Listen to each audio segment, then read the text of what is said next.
กับสบายดี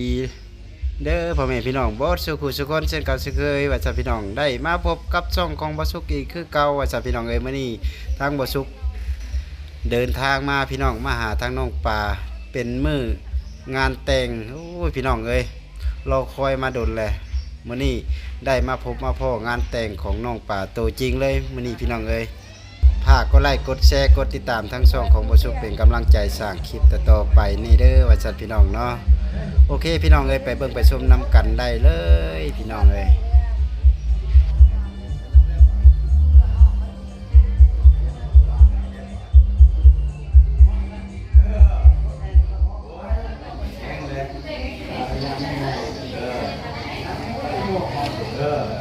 ชุดเก้าเลยมา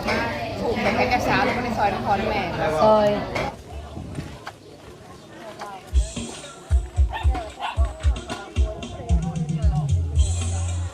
เจ้าบ่าวของทางน้องป่าพี่น้องกำลังเริ่มสิเข้ามาแล้วว่าซั่นพี่น้องเนาะเตรียมตัวอยู่ทางเพื่อนน้องป่าผู้ใดพี่น้องรอรุ่นกันพี่น้อง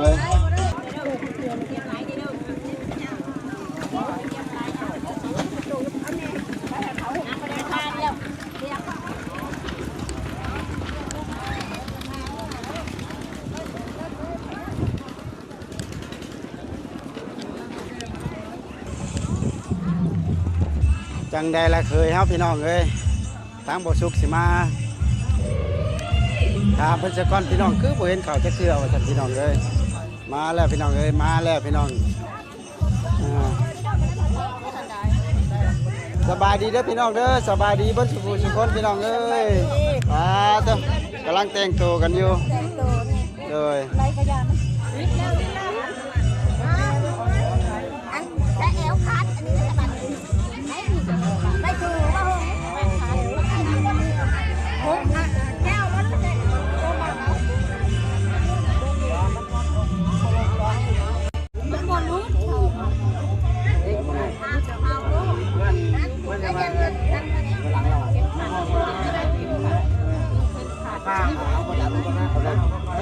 มึงหูจุงหมักมาเนี่ยแหละทางมันจะลงก็ตบมึงนี่นะดิชอบใส่ก็เนี้ยกินคนเนี่ยเอามึงชูยางกับตะบ่าวเดี๋ยวเราอยู่ที่บ้านนาคำใต้ก็มาหลายสมควรเนาะบ่ธรรมดาพี่น้องพุ่นน่ะ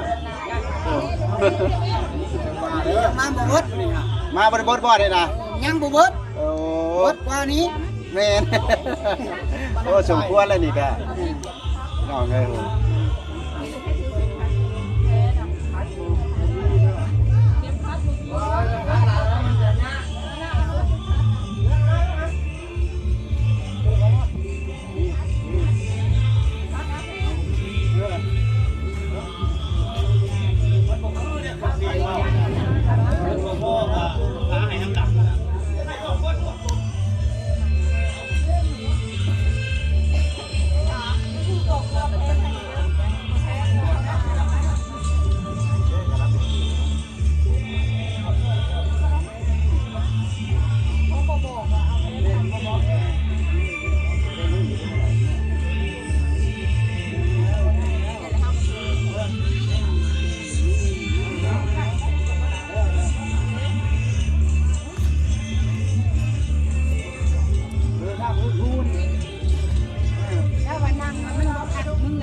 โอเคบาทนี่เอาไปได้โอเคเมนโนเอาไว้มันเต้นั่นน่ะเอามันแล้ว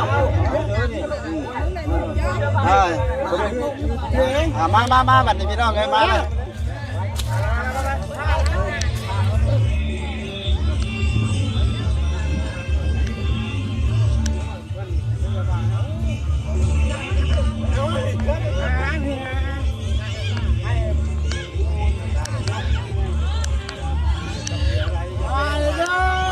ช่วยทำช่วยคุณ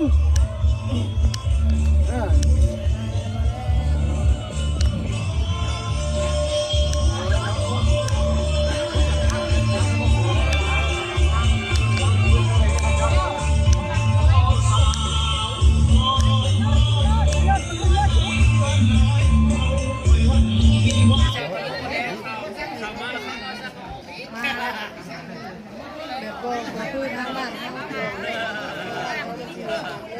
เอาห้องนะแม่น่ะเฮ็ดสมอยอยู่ดิ ก็ยังมิดเนาะ โอ้ตู้ยังมิด ผม เลย สิม้อยเลย เคยมาแล้วพี่น้องเอ้ย แล้วนี่ทั้งนี้บริษัทว่าแบบรถรถตีนเนาะ วันนี้ผู้มา เนาะ มีแล้ววะบ่ มีก็เข้าขึ้นมี เมื่อคนที่มีนะ บ่มีบ่ ตั้งไปเลยดูแล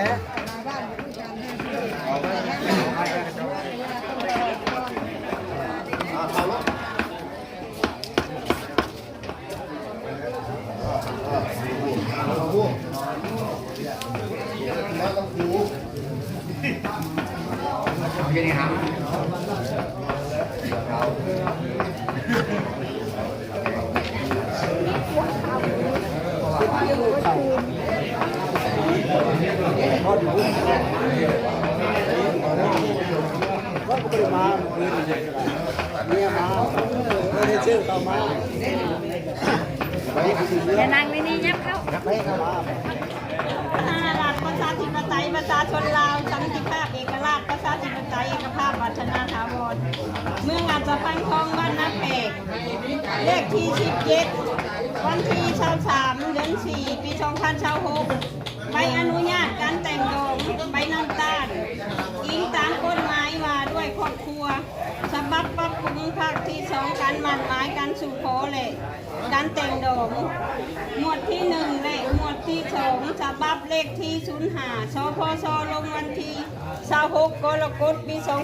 2008อิงใส่การห้องขอแต่งดอกของผู้บ่าวสาวที่มีความหมักหักกันเจ้าหน้าที่ทะเบียนครอบครัวของบ้านนาแพกเมืองอัศพังทองแขวงสวรรณเขตจึงเห็น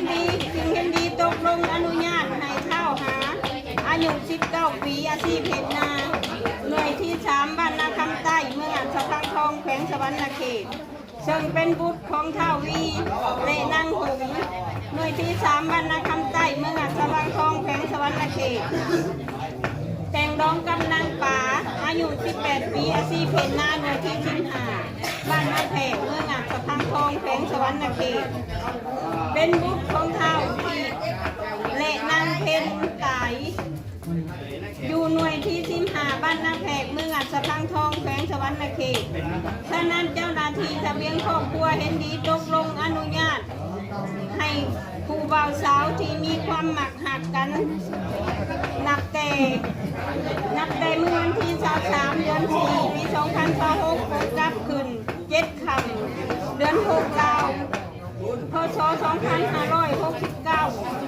เนื้อในการสู่ข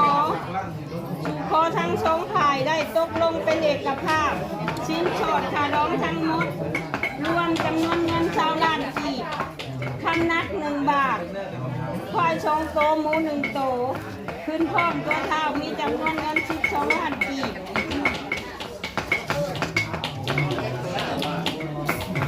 คำนัก2 สลึงควาย1 โตวหมู1 โตวยังข้างจำนวนเงิน8 ล้านกีบคำนัก2 สลึงควาย1 โตวในกรณีที่มีการหย่าห้างกัน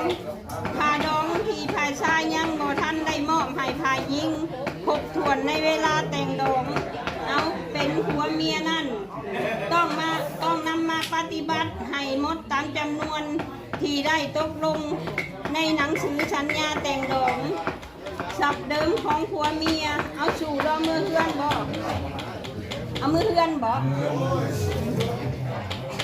ถ้าอยู่มันแกนนำกันแม่นบ่ได้ทีถ้าป้าห้างกันไปทางที่บ่ถูกต้องแม่นถาม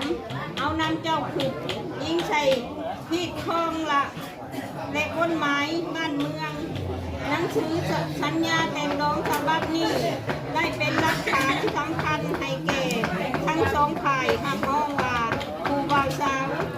ทั้งสองนี้ได้มีการเอากันเป็นต้นไปถ้าหากผู้เกี่ยวหากมีการประพฤติบ่ดีต่อสังคมก็คือครอบครัวให้ทางเฒ่าแก่เจ้าหน้าที่บ้านเมืองตักเตือนตามเหตุของระเบียบกฎหมายของบ้านเมืองตามความเหมาะสม